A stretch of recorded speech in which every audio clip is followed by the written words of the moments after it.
tema 2, el tema 4 y el 5, ¿sale?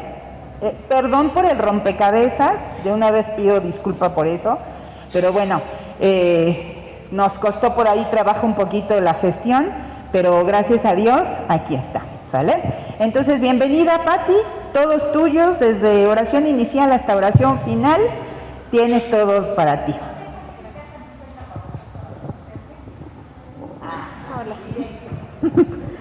Hola, pues muchas gracias. Mi nombre, como lo dijeron, es Patricia Pimentel y pues fui compañera del Padre Víctor en la universidad, estudié teología con él. Pues muchas gracias por recibirme y espero que sea de su agrado esta clase.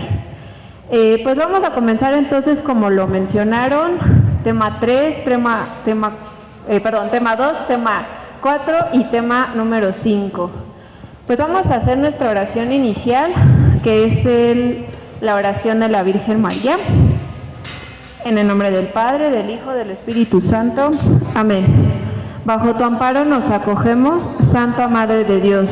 No deseches las súplicas que te dirigimos en nuestras necesidades. Antes bien, líbranos de todo peligro, oh siempre Virgen gloriosa y bendita. Amén. Espíritu Santo, ilumínanos en este día. Amén. En el nombre del Padre, del Hijo, del Espíritu Santo. Amén. Bien, pues el tema 2 vamos a tratar acerca de la escritura y la tradición. En el tema 4 vamos a ver propiamente lo que son la división de la Sagrada Escritura y los libros que ella contiene.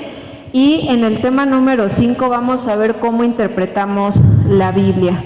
Pero lo que sí tenemos que tomar en cuenta nosotros para esta primera parte, pues es que la palabra de Dios que está contenida en la Sagrada Escritura no es como tal que podamos nosotros llegar y leerla simplemente y leerlo de una manera literalista, es decir, tal cual como por ejemplo viéramos un poema o vemos por ejemplo una narración y se ve como algunos elementos medio fantásticos o mitológicos, debemos de creerlos así, tal cual al 100%, no, sino que la Sagrada Escritura en algunos momentos habla con una cierta simbología, ¿sí? Entonces, ¿quiénes nos van a ayudar a interpretar la Sagrada Escritura de la mejor manera? La tradición de la Iglesia. Entonces, si nosotros nos metemos a comprender cuáles son las fuentes de nuestra religión, de nuestro cristianismo, viene a ser la Sagrada Escritura, que viene a ser tal cual la palabra de Dios, la Biblia, Antiguo y Nuevo Testamento. Luego tenemos como segunda fuente del catolicismo la tradición de la Iglesia, que es el que vamos a abordar un poco el día de hoy, y la tradición como tal es lo que hayan dicho de manera oral algunos sacerdotes, algunos obispos, desde los inicios del cristianismo, pero también la tradición, tenemos que tomar en cuenta la tradición judía para algunos aspectos históricos, morales y de fe. Por otro lado, la tradición también consiste en una tradición escrita y nosotros lo reconoceremos como tal con los padres de la Iglesia, y posteriormente del siglo VIII tendremos a Santo Tomás de Aquino, tendremos a los escolásticos, que pues son más o menos aquellos que han reflexionado la parte moral, los dogmas de la Iglesia y le dieron un mejor desarrollo. Y finalmente otra fuente que tenemos es el magisterio de la Iglesia.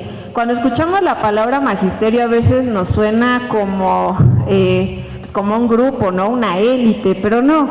El magisterio es todos los papas que han existido a lo largo de la historia, desde Pedro, también todo el colegio de los obispos que siempre se fue reuniendo y escribieron bulas papales, escribieron también cartas apostólicas, constituciones dogmáticas o alguna carta expedida exclusiva para alguien que fuera de gran relevancia. Eso sería como tal el magisterio, y nosotros lo podemos ver contenido de mejor manera en el catecismo de la Iglesia Católica. Así que cuando nosotros leamos la palabra de Dios, siempre tenemos que visualizar todos esos elementos de la tradición y los elementos del magisterio para poder ahora sí interpretar un texto de la Biblia. ¿Vamos bien hasta aquí todos? Perfecto. Ok, entonces, ¿qué es en sí lo que contiene la palabra de Dios en la Sagrada Escritura? Si nosotros miramos desde el libro del Génesis hasta el Apocalipsis, todo él nos habla de una sola persona, que es Jesucristo. Y vamos a decir, bueno, pero si yo abrí la Biblia, por ejemplo, en el libro de Samuel, en donde se nos habla del rey David, o por ejemplo, estoy abriendo la Biblia y estoy viendo Proverbios, el libro del Eclesiastés, y yo en ningún momento estoy viendo que hablen de Jesús, ¿no? Bueno, finalmente es visualizar que a partir de la creación del ser humano, o podemos decir incluso desde la creación del universo, del mundo entero, pues Dios Padre tenía ya un plan. ¿Cuál era el plan? El poder ser conocido por las criaturas inteligentes. ¿Cuáles son las criaturas inteligentes y espirituales? Tenemos dos: los ángeles y el ser humano. Los ángeles como tal, pues vienen a ser seres que no son materiales, y los seres humanos que sí somos materiales y con una capacidad intelectual un poquito más baja a la de los ángeles. Ahora bien, tanto los ángeles como los seres humanos tuvimos una fase, o estamos en este caso los seres humanos, teniendo una fase de prueba para conocer a Dios. Dios se nos revela a través de un velo, y ese velo, ¿cuál es? La palabra de Dios y todo lo que se habla en ella, ¿sí? Entonces, la palabra de Dios en sí es un mensaje de salvación para que nosotros podamos conocer a Jesucristo.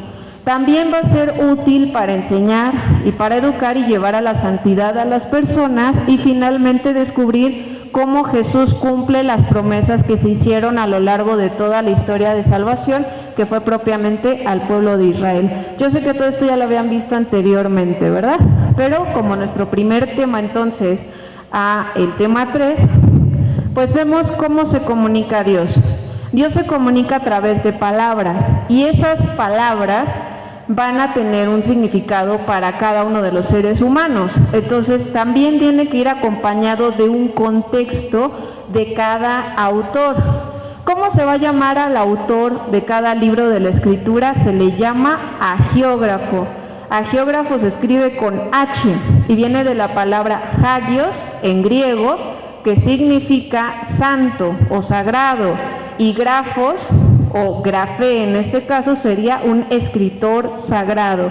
Ahora bien, estos escritores sagrados, en su contexto, si por ejemplo pertenecieron al pueblo de Israel, ellos hablaban en hebreo, ¿sí?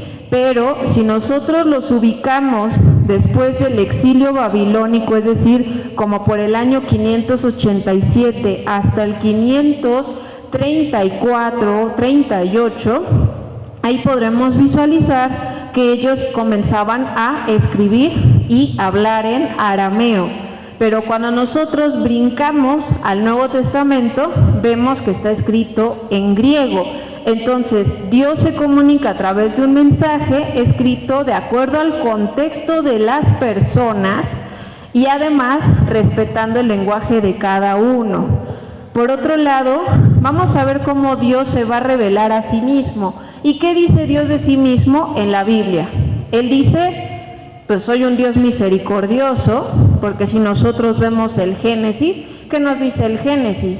En el Génesis se nos habla que Dios creó con libertad al ser humano, a la primera mujer y al primer hombre, y ellos prefirieron una libertad o llevar su vida independiente a Dios, porque eso significa que hayan probado del fruto del árbol del bien y del mal. Es decir, el ser humano estaba, como por así decirlo, destinado a vivir en una comunión constante con Dios.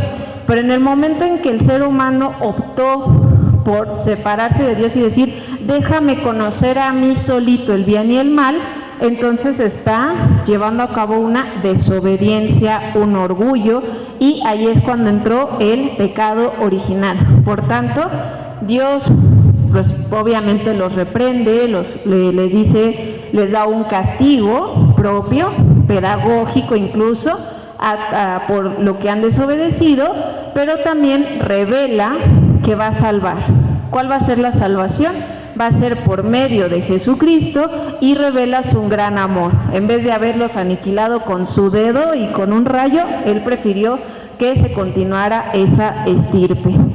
Por otro lado, pues vemos que ese amor se va a expresar por medio de obras también de parte de Dios. Si ustedes, por ejemplo, miran el libro por ejemplo, de José, bueno, la parte del Génesis donde se habla de José el soñador, pues vemos como pues un israelita, o en este caso llamado hebreo, es esclavizado, pero como parte del plan de Dios de que los hebreos estuvieran en Egipto, pues hace que este hombre, José, el hijo de Jacob, fuera un gran, que supiera bastante de arquitectura, que supiera de planes para poder mantener a la sociedad en el tiempo de hambruna, y que además tuviera el don de visión a través de los sueños y el don de interpretación. Entonces, todo lo que hace Dios a lo largo de nuestra vida no es que a veces Él diga te abandono, no, simplemente Dios lo que hace es acomoda cada una de las situaciones que nosotros vamos eligiendo, o bien que somos llevados por la fuerza, porque hay situaciones como por ejemplo que secuestran a una persona, o que es arrastrado por algún vicio porque papá o mamá eran alcohólicos, drogadictos, y pues el niño no vio otra cosa más que eso. Entonces Dios toma de esa realidad a la persona y la lleva para hacer algo mucho más grande. Eso es lo que hace Dios en todas sus obras. A veces pensamos a Dios como alguien extremadamente milagroso, ¿no? Que siempre va a venir a rescatarnos de una situación, que por ejemplo, si estamos en la fila del IMSS, pues le va a dar rapidez a la señorita de la computadora, ¿verdad? Y que nos haga el trámite más rápido. Pero no, lo que va a hacer Dios siempre va a ser darnos la virtud de la paciencia para saber esperar, orar por nuestros enemigos y poder también desarrollar siempre el amor hacia los demás. Pero sobre todo entonces Dios, sus obras pueden ser milagrosas, sobrenaturales, pero primordialmente son más que se puedan asimilar en lo natural, ¿sí? Ahora, por otro lado, las palabras proclaman las mismas obras. ¿Vamos bien hasta aquí? Que digo, bueno, hay música de fondo, pero espero que les vaya gustando. Ahora, por otro lado, también la palabra de Dios, como les decía yo hace rato, ¿no? Sí tenemos que tomar en cuenta que estamos ubicando cada historia en un contexto histórico específico, pero por otro lado, cuando nosotros miremos cada libro, no hay que pensar, por ejemplo, pues es que si Moisés escribió el libro de la ley, lo escribió todo completo, el libro de Levítico. No, Moisés escribió, por ejemplo, gran parte del libro de Deuteronomio. Hasta el momento de su muerte, pues ya lo escribió alguien más. O por ejemplo, el libro del Génesis, pues más o menos lo que sucedió con Adán y Eva, lo que sucedió con esa primera humanidad de la Torre de Babel, de Abraham, Isaac y Jacob, estaríamos ubicándolos hace como unos 4.500 años antes de Cristo. Abraham, Isaac y Jacob los vamos a ubicar 1.800 años antes de Cristo. Y ellos no escribieron nada, sino que los autores que escribieron algo acerca de ellos están ubicados como por el siglo X antes de Cristo, es decir, como por el año 1000. O algunos habrán escrito sobre eso en el año 500 y cachito, ¿sí? Entonces, ¿cuál es la diferencia tan grande que se ve, no? No es lo mismo que ustedes escriban algo sobre esta clase actualmente a que sus nietos y bisnietos digan, es que mi abuela me comentó esa clase. Hay gran diferencia y por eso la Biblia tenemos que respetarla en su contexto, tenemos que mirar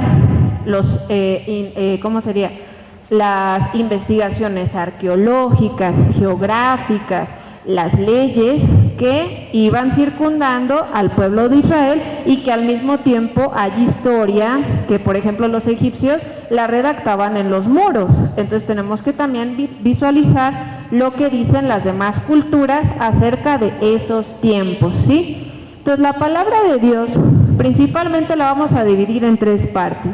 Una que va a ser la preparación a la llegada de Jesucristo, que es desde Adán y Eva, o lo que nosotros llamamos el protoevangelio, es decir, el primer anuncio de salvación. ¿Cuándo está ese momento? En Génesis 3:15, cuando Dios le dice a Eva: alguien de tu estirpe aplastará la cabeza de la serpiente. ¿Y quién lo hace? Pues lo hará Jesucristo, ¿verdad? Otro lado tenemos segunda etapa de la historia de la salvación, es concretamente en la encarnación de Jesucristo, toda su vida pública y finalmente pasión, muerte y resurrección. Y cuando ha resucitado Jesús, lo vamos a ver, la tercera fase, y prácticamente es la última, sería la fase de la predicación de los apóstoles, porque es el Espíritu Santo quien actúa sobre ellos, y a partir de estos apóstoles y demás discípulos de toda la iglesia, el Espíritu Santo actuará sobre nosotros para que salgamos y prediquemos el Evangelio hasta el final de los tiempos, es decir, lo que viene anunciándonos el libro del Apocalipsis. ¿Vamos bien hasta aquí? Bien, perfecto. Ok. Entonces, como lo habíamos dicho, distintos tipos de tradiciones, pues ya habíamos mencionado, ¿no? La de las tradiciones orales judías, las tradiciones cristianas, y entre ellas tenemos la tradición apostólica. A veces a nosotros, justamente hoy es la solemnidad de San Pedro y San Pablo, pero para nosotros se nos hacen, cuando leemos los Hechos de los Apóstoles o leemos las cartas de San Pablo, pues gente muy atrevida, ¿no? Gente también que se confrontaba con los paganos, les decían: tus ídolos no sirven, destrúyanlos, tú sigue la ley del Señor, tú sigue el Evangelio. Y cuando nos miramos a nosotros y a nuestras iglesias, ¿qué decimos? Pues somos medio tibios, ¿no? Pero no, o sea, finalmente, o también, por ejemplo, notamos, ellos tenían dones, curaban, exorcizaban, hasta resucitaban muertos, ¿no? Y decimos: ¿por qué la iglesia no tiene eso? Sí lo tiene, pero Dios lo hace solo cuando se necesita, para contextos muy específicos.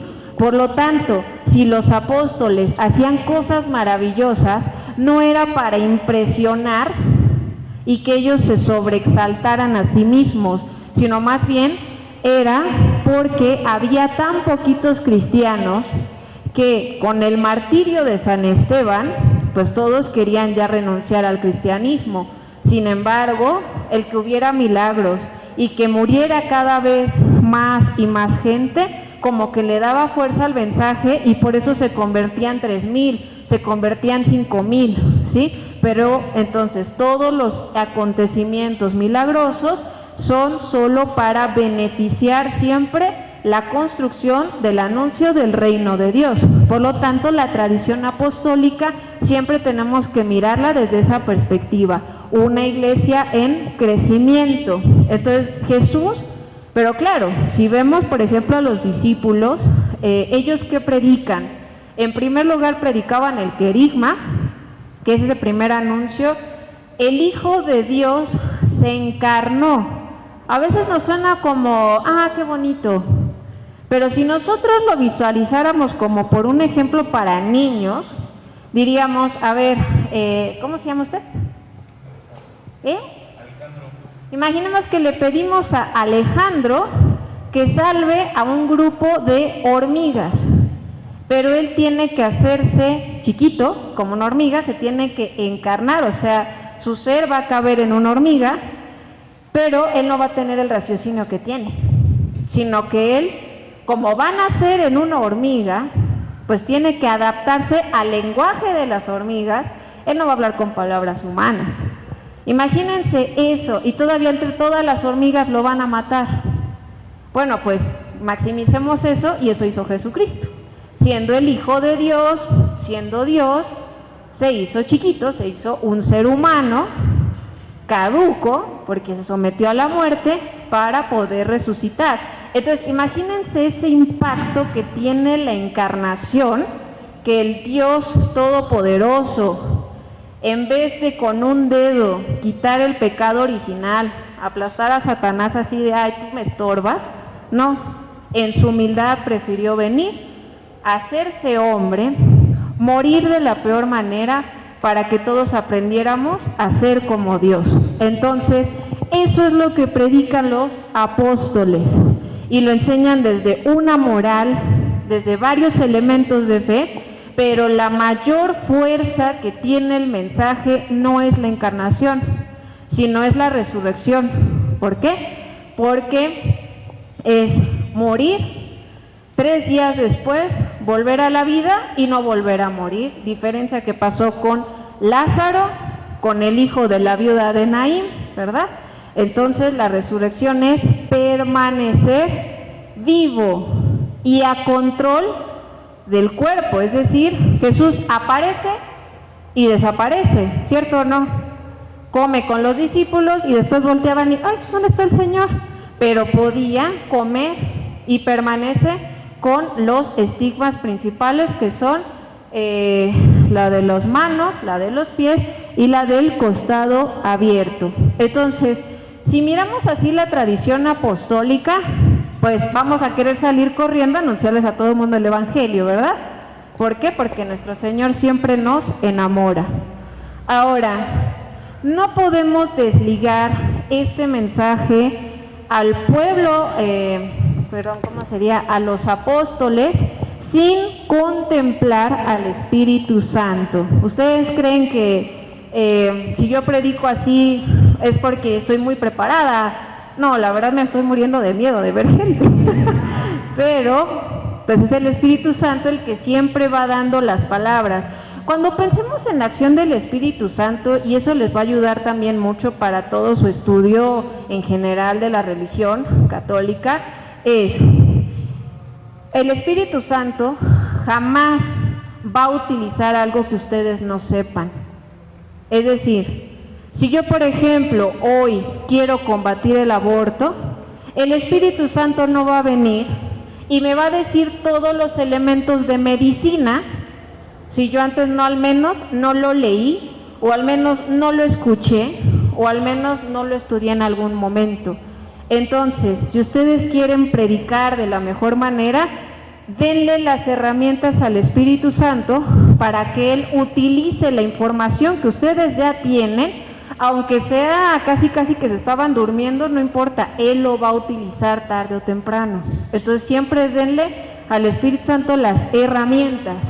En el caso de San Pablo, por ejemplo, él era un rabino, o sea, era un maestro de la ley. Además, era fariseo, ¿no? Bueno, en este caso, perdón, era fariseo. Además, siempre iba a la sinagoga, se sabía las escrituras de pe a pa, conocía la ley. Si logró escribir esas cartas, si logró predicar y convertir a los paganos, no fue porque de la nada él se convirtiera así de sabiondo. Él ya tenía la información y el Espíritu Santo le enseñó a acomodarla al mensaje de Jesucristo. Entonces, cada que pensemos en el Espíritu Santo, pensémoslo como ese Dios que es el que más actúa sobre nosotros para inspirarnos en todo lo que hacemos, y Él es la gran compañía. Entonces, ¿vamos bien hasta aquí todos? ¿Dudas?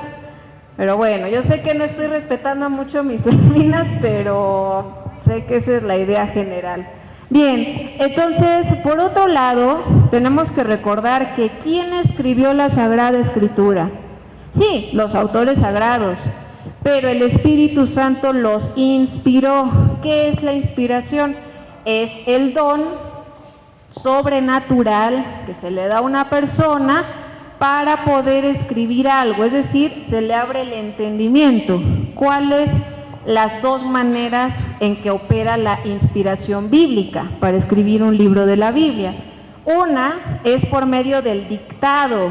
Entonces sí, tendríamos que visualizar literalmente al Espíritu Santo diciéndole palabra por palabra, incluso diciéndole, no, ahí ya te equivocaste, tuviste una falta de ortografía. No, no tanto así, pero tenemos otra forma de inspiración que sería por medio de visiones. Es decir, por ejemplo, ustedes escuchan o leen el Apocalipsis, van a mirar cómo todo el Apocalipsis es, fui llevado o fui arrebatado hacia tal monte, se me mostró todo esto y yo andaba atento, mirando a tal bestia, mirando tal evento, mirando a tal ángel con la trompeta, y cuando yo quería escribir, Dios me decía, no, eso no lo escribas. O ponlo por escrito, diciéndole Jesús a San Juan. Entonces, hay cosas que Dios permite ver al agiógrafo en sueños o lo arrebata para poder mirar una situación futura y después esa persona llega y se pone a escribir lo que vio, ¿vale? Entonces, esas serían las dos formas en que se desarrolla la inspiración. ¿Quedó alguna duda de eso? ¿No? Perfecto. Entonces, si miramos así el don de la inspiración, ¿a quién tenemos que recurrir para preguntarle, Señor, qué significa este texto de la Biblia? Pues al mero autor, que es el Espíritu Santo, ¿sale? Entonces, por eso no podemos desvincular al Espíritu Santo de la palabra de Dios. Ajá. Vamos bien hasta aquí y ya quién sabe qué hice. Ahí está. Listo. Entonces, la Sagrada Escritura, la inspiración y la verdad. Bueno, ya dije lo de la inspiración. Otro elemento es, si Dios es el autor de la Sagrada Escritura, ¿hay error en ella? A ver, ¿quién da más? No, no hay error. Bien, hay algunos biblistas que pelearán que en algunas cosas sí.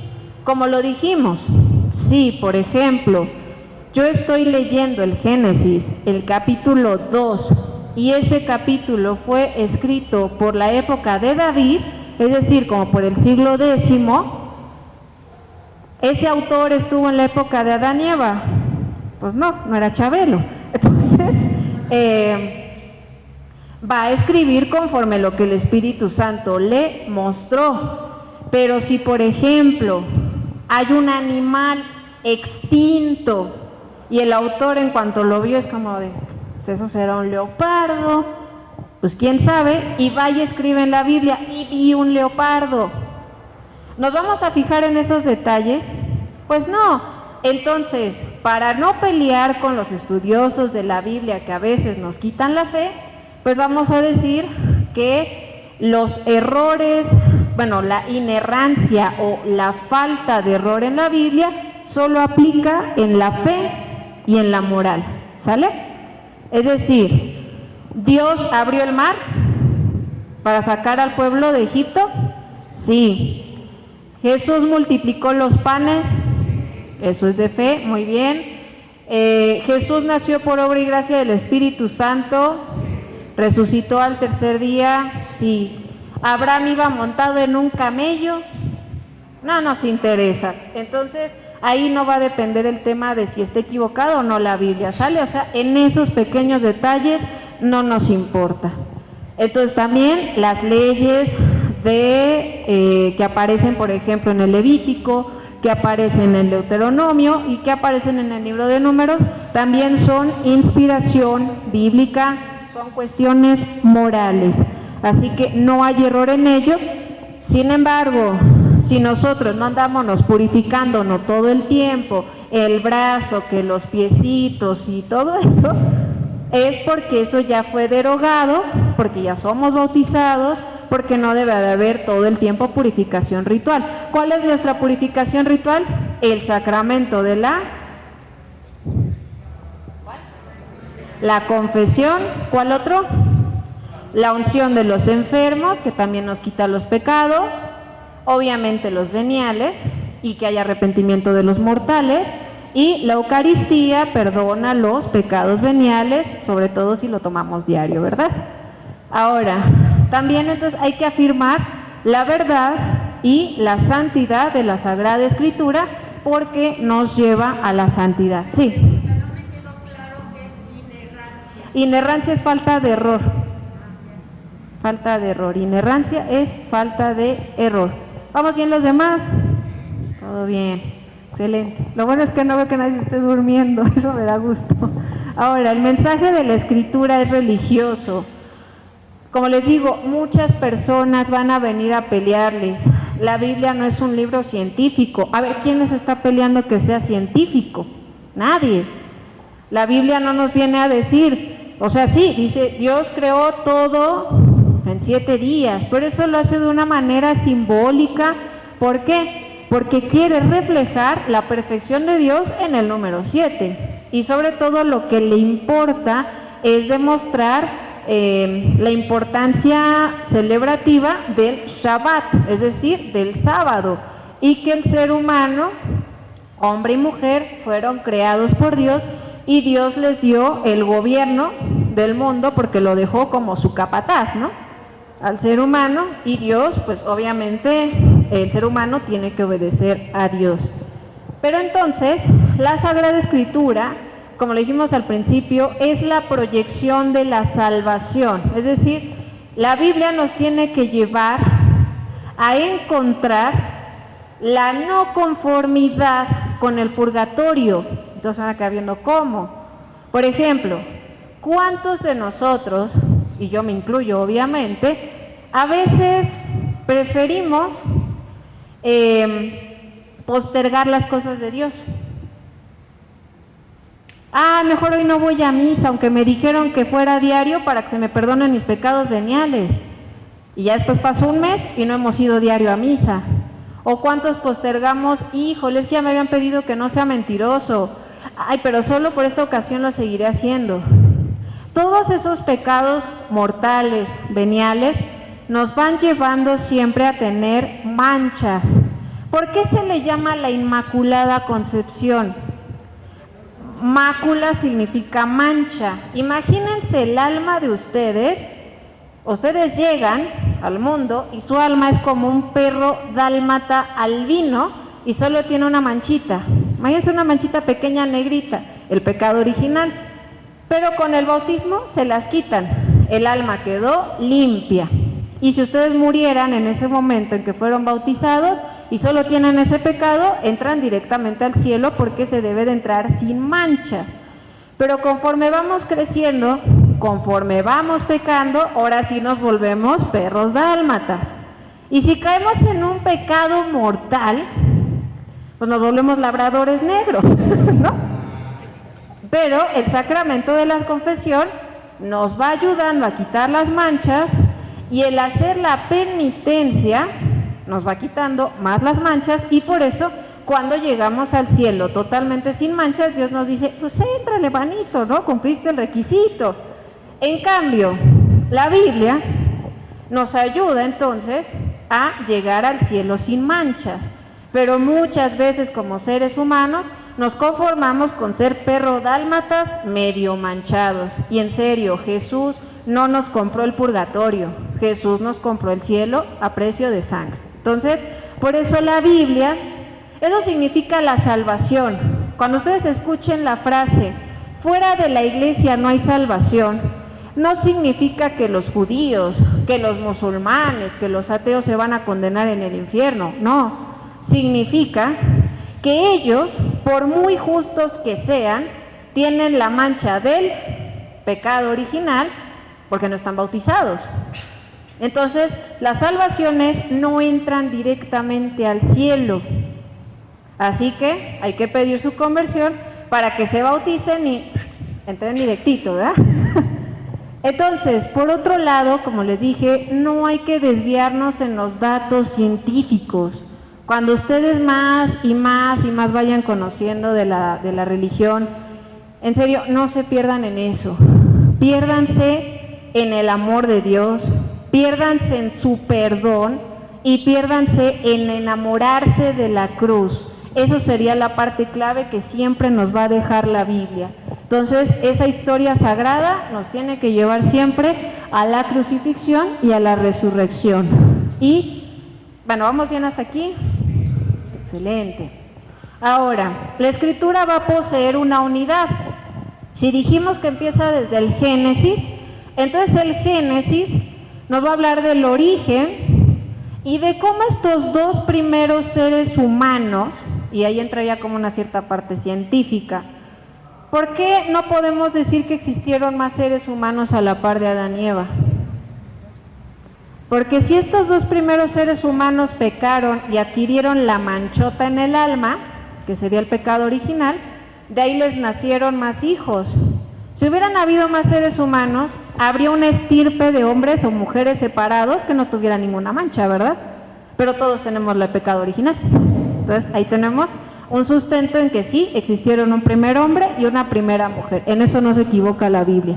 Entonces, si comenzamos desde ahí, el origen, y luego posteriormente toda la historia de la salvación que se va a desembocar en Noé, con esa alianza, luego tenemos a Abraham, a Isaac, Jacob, luego a Moisés, y luego de ahí a las 12 tribus de Israel, con jueces, y luego con reyes, y luego de ahí pues hasta llegar a Jesucristo.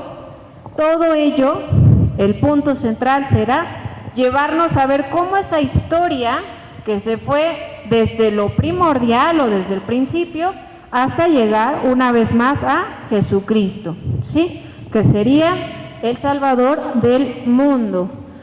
Entonces, nunca dejen de leer tampoco el Antiguo Testamento. Yo sé que a muchos no nos interesa a veces la historia judía, pero si queremos comprender a Jesús, tenemos que comprender el judaísmo, porque Jesús fue judío, María y San José también fueron judíos y los apóstoles fueron judíos, ¿vale? ¿Vamos bien hasta aquí? Ahora, la Escritura es un signo o sacramento. ¿Qué es un signo? Bueno, es un indicio o señal que remite a una realidad distinta. Eso sería un signo. Por ejemplo, cuando vemos una corona en un dibujito, ¿qué pensaríamos de esa corona? Ah, pues es un rey o la corona de un rey, y nos remite a los reyes de hace siglos, porque ahorita la única que existe es la reina Isabel, ¿no? Eso sería un signo, ver un símbolo. Y un sacramento es el signo visible de la gracia invisible, es decir, por ejemplo, el agua, que contiene el agua del bautismo.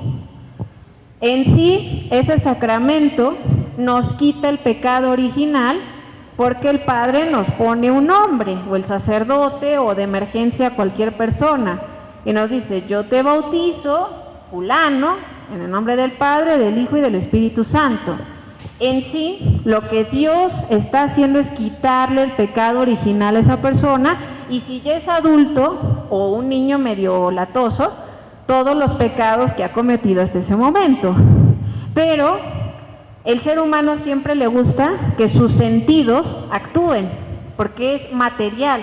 Entonces Dios hace visible esa gracia por medio del agua. Yo te limpio o yo te lavo de ese pecado original. ¿Qué hace el aceite de la unción de los enfermos? Pues lo mismo, ¿no? Perdonar los pecados, dar la sanación del espíritu y, si Dios quiere, la sanación corporal. Entonces, bajo esta perspectiva de sacramento, la Sagrada Escritura es un libro físico, pero en sí, al leerlo y todo su contenido, nos lleva a la santidad, ¿ok? Por eso es un sacramento, o es como si fuera un sacramento de la iglesia, pero en realidad viene a ser como un sacramental, es decir, un signo, pero no de entre los 7 más importantes, ¿vale? ¿Dudas? ¿No? Ok. ¿Cuál va a ser nuestra respuesta a toda esta actuación bendecida de parte de Dios?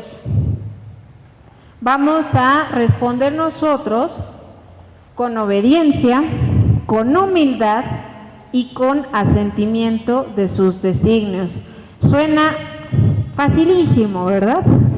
Pero vamos a decir, como Silvia Pinal en la de El Inocente, está dificilísimo, ¿no? ¿Por qué? La obediencia nos cuesta, porque siempre le ponemos una connotación negativa, es decir, hay que obedecer a los papás, que no tomemos, que no fumemos, que no lleguemos tarde, y entonces le vemos lo negativo porque preferimos experimentar. Con Dios hacemos algo parecido. Prefiero mejor hacer lo mío a obedecer sus leyes. Pero ¿cuáles son las leyes primordiales del Señor? ¿Alguien trae Biblia? Yo dije, no voy a hacer que es clase de Biblia y nadie la trajo. Abran por favor Éxodo capítulo 20, por favor.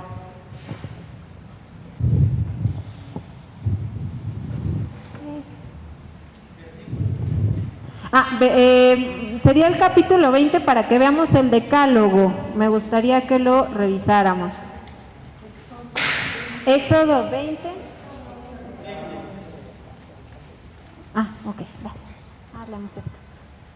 Bien, Éxodo 20, y si mal no lo recuerdo es el versículo 6, que es en donde dice, y Yahvé habló a Moisés en el monte Sinaí, y les dijo, yo soy Yahvé tu Dios, que te ha sacado de Egipto, y solamente a mí me darás honra, ¿no? O algo así empieza. ¿Desde cuál? Desde el 1, ok.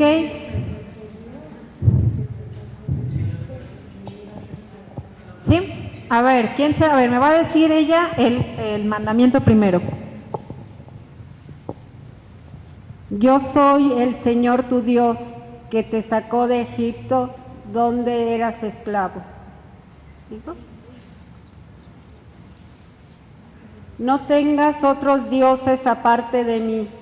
No te hagas ningún ídolo ni figura de lo que hay arriba en el cielo, ni de lo que hay abajo en la tierra, ni de lo que hay en el mar debajo de la tierra. No te inclines delante de ellos, ni les rindas culto, porque yo soy el Señor tu Dios. Dios celoso que castiga la maldad de los padres que me odian en sus hijos, nietos y bisnietos, pero que trato con amor por 1000 generaciones a los que me aman y cumplen mis mandamientos. No hagas mal uso del nombre del Señor tu Dios, pues Él no dejará sin castigo al que use mal su nombre. Palabra de Dios. Ok, dijeron entonces el 1 y el 2, que sería en este caso,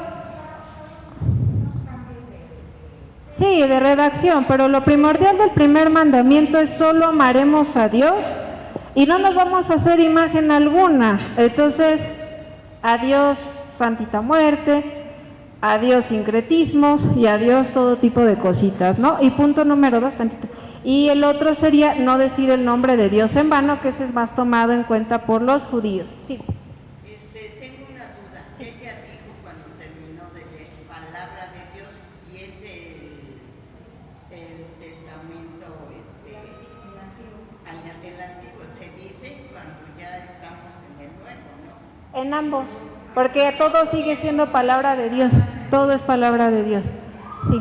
Entonces ya dijimos 0 dioses, nada de supersticiones, y punto número 2, no decir el nombre de Dios en vano, es decir, no estar jurando con mentiras el nombre de Dios. Siguiente.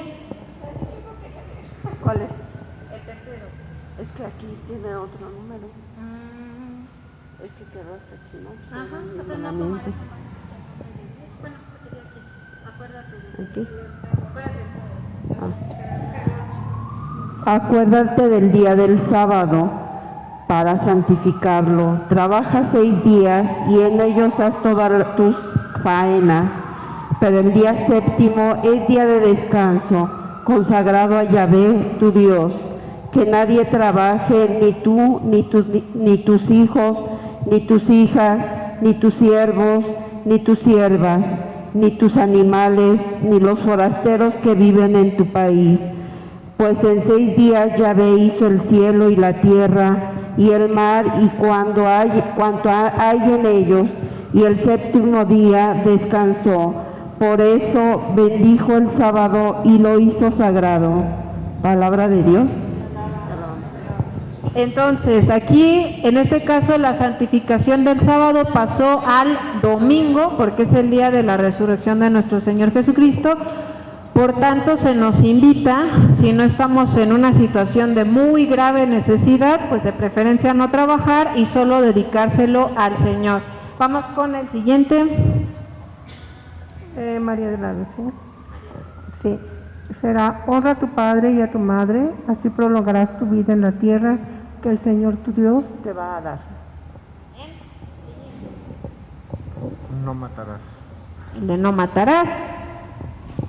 No mates, no andes con la mujer de tu prójimo. Ok, no hay que quitarle la mujer a nadie, ni obviamente tampoco al hombre. Tampoco. A ver, ¿qué otro más hay? No robarás.